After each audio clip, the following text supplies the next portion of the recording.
Hi, fourth graders. Today, remember, we are learning about perimeter, and you are going to create your own shape with the dimensions and then find the perimeter. So here is our problem.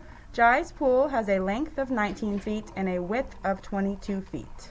What is the perimeter of her pool? So you are going to make a shape to represent her pool. So you can click the insert tool right here and go down to shape and then go to shapes, and we're going to use a rectangle shape for this one. Or you can do the shortcut where the shape tool is right here, shapes, and create a rectangle.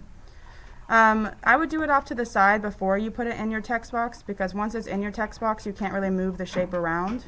So here's my shape.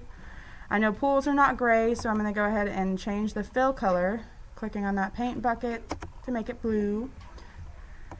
And then once I have my shape the way that I want it, I'm going to put it in my text box. And I'm going to label the dimensions. It says that it has a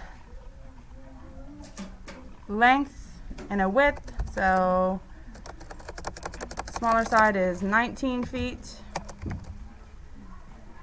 And the longer side is 22 feet.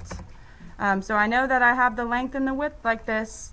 If it helps you, you should label all the sides, because remember, I don't want you getting tricked thinking you only have to add 19 plus 22. We have to add all four sides, so that would be 22 plus 22 feet, and then 19 plus 19 feet, and then add those all together. So if I have all of my sides labeled, it's easier for me to see I need to add all four of those numbers, not just two. Once I do that, at the bottom, you are going to put what the perimeter is, and then you are done.